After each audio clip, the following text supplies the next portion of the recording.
정부가 자가검사 키트 2종을 조건부 허가하기로 했습니다. 보조적인 검사 수단으로 활용할 것으로 보이는데요. 자가검사 키트가 과연 코로나19 확산 저지에 도움이 될 수 있을지 전문가와 함께 알아보겠습니다. 코로나19 브리핑 고려대학교 약학대학 김정기 교수 전화로 연결합니다. 교수님 나와 계십니까? 네, 안녕하세요. 네. 신속하고 접근성이 좋지만 정확도가 떨어져 도입 논란이 있었던 자가검사 키트에 대해 식약처가 긴급 사용 승인 결정을 내렸습니다. 일단 조건부 허가를 한 건데요. 이번 결정 어떻게 보십니까? 이번 조건부 허가 결정 같은 경우에는 일단 이 자체가 여러 번 말씀드린 적이 있는데요. 일단 자가검사 키트 자체가 긍정적인 부분하고 부정적인 부분을 다 가지고 있거든요. 예.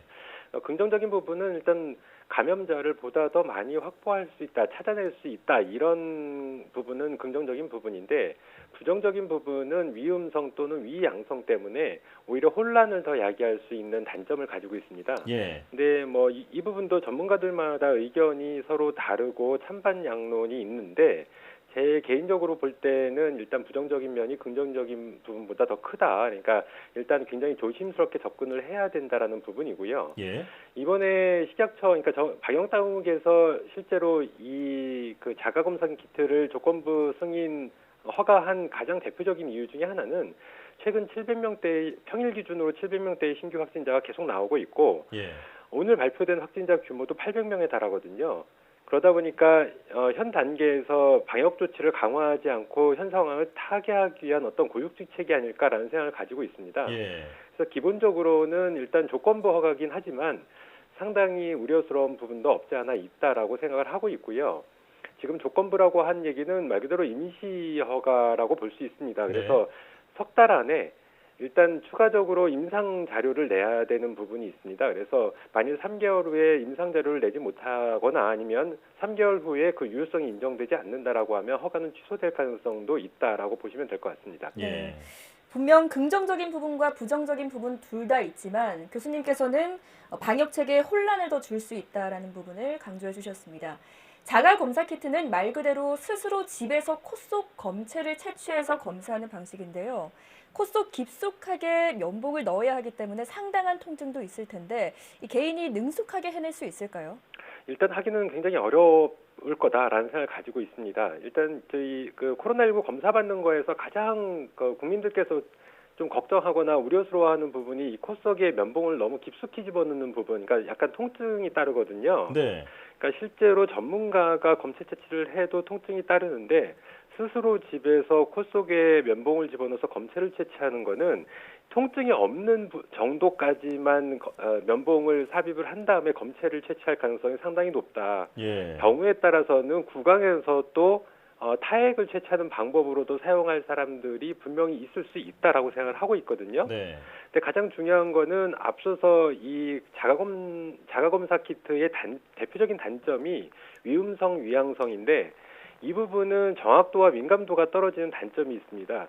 근데 기본적으로 특성 자체, 태생적으로 이런 정확도와 민감도가 떨어지는 단점이 있는데 검체 채취도 제대로 하지 않았을 경우에는 이 부분이 더 떨어질 가능성이 있거든요. 예. 그래서 이러한 부분들은 상당히 이 유효성에 대해서 좀 의문을 갖게 될 가장 대표적인 어떤 방법상의 문제점이 아닐까라는 생각을 가지고 있습니다. 예. 통증 때문에 그 스스로 검사를 한다면 검체가 제대로 채취될 수 있을까 이 부분도 우려가 된다 말씀을 해주셨는데요. 정부가 보조 수단으로만 쓰겠다고 밝혔지만 그 말씀하신 대로 PCR 검사에 비해서 정확도가 떨어지기 때문에 방역 혼란을 유발할 수 있다는 우려가 나오고 있습니다. 예를 들면 위음성이 나온 경우 슈퍼 전파자가 될 수도 있다는 건데 구체적으로 어떤 방역 혼란이 일어날 수 있을까요? 방금 앵커께서 말씀하신 것처럼 위음성, 즉 원래는 감염자인데 이 자가검사 키트를 사용했을 때 음성이 나오게 되면 본인이 감염자인데도 불구하고 음성이다라는 생각을 가질 수가 있습니다. 이렇게 네. 되면 실제로 특히 지인 같은 경우 마스크 착용 안 하고 밀접 접촉할 가능성이 상당히 높아지거든요. 그러면 지인 간 전파를 크게 확산할 가능성이 충분히 있다.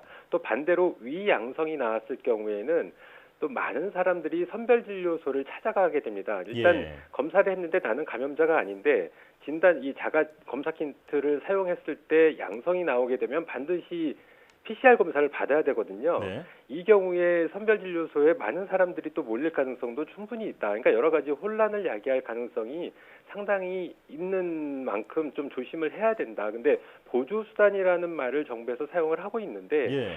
실제로 제가 생각하기에는 지금 단계에서 이걸 적용하는 게 아니라 확진자 규모가 지금보다 훨씬 더 안정화됐었을 당시, 그게 과거 또는 미래의 그 시점에 실제로 도입 검토를 하면서 이 유효성을 체크를 했어야 되는데 예. 지금 확진자 규모가 800명까지 도달했거든요. 예. 이 상황에서 이런 문제점이 발생을 하게 되면 방역 조치가 강화되지 않은 상황에서 더 많은 감염자가 또 확진자가 발생할 가능성이 충분히 있다라는 생각을 가지고 있습니다. 예. 네. 한편 서울대에서 도입한다고 밝힌 신속 분자 진단 방식도 주목받고 있습니다. 학교 측은 소량의 바이러스만 존재해도 무증상 감염자와 잠복기 감염자의 구별이 가능하다고 설명했는데요. 이게 자가 검사 키트와는 어떤 차이가 있습니까?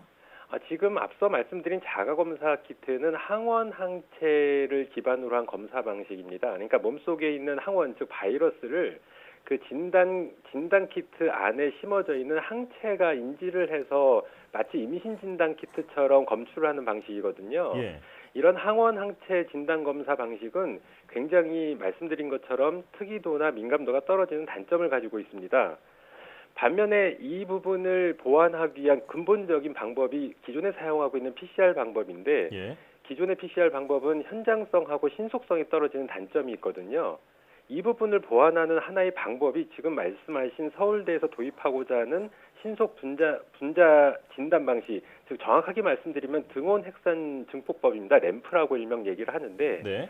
이 방식은 지난 수년 동안 연구자들이 이런 기존 PCR 검사의 현장성이나 신속성의 단점을 보완하기 위해서 계속 연구를 진행해온 부분이고 예. 이 부분이 코로나19의 어떤 상용화에 성공을 했다라는 부분은 상당히 고무적이다라는 생각을 가지고 있습니다. 그래서 기본적으로는 PCR 검사이기 때문에 상당히 그 업체 측에서 얘기하는 것처럼 민감도나 정확도가 상당히 높다라고 생각을 하고 있고요. 예. 이 부분은 만약에 일단 시범적으로 도입을 한 다음에 상황을 지켜보고 유효성이 인정이 된다라고 하면 확대해도 괜찮지 않을까라는 생각을 개인적으로는 가지고 있습니다. 예. 네. 마지막으로 백신 관련 질문입니다. 아스트라제네카 백신 접종 후에 혈전과 마비 증상 사례가 알려지면서 백신에 대한 두려움이 커진 것도 사실입니다. 백신에 대한 불안감으로 접종률이 떨어지진 않을까 걱정인데요. 이런 문제는 어떻게 극복할 수 있을까요? 일단 기본적으로 아스트라제네카 백신이나 얀센 백신에서 불거진 혈전 관련 논란 때문에 실제로 국민들의 백신, 코로나19 백신에 대한 수용성이 상당히 떨어진 게 사실이거든요. 네. 특히나 우리나라 같은 경우에는 국민들께서 백신에 대한 선택권이 없다 보니까 주로 현 단계에서 접종이 이루어지는 게 아스트라제네카 백신입니다.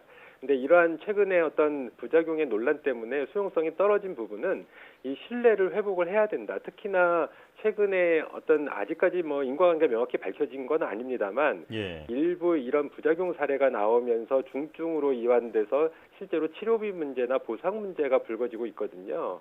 이러한 부분을 적극적으로 국가에서 보상을 하고 책임을 질 수 있다라는 자세를 보여줄 때 실제로 국민들께서 안심하고 백신을 맞으실 수가 있고요. 예. 더구나 특히 문제가 되고 있는 혈전 문제 같은 경우에는 최근에 조기 진단이 굉장히 가능합니다. 그래서 조기 진단을 했을 경우에는 예후가 굉장히 좋은 부분이다라는 부분도 많이 홍보를 하고 강조를 하고 국가에서 문제가 발생을 했을 때 보상을 철저히 해주는 이러한 방식으로 신뢰성을 회복을 해야 된다라고 생각을 하고 있습니다. 예.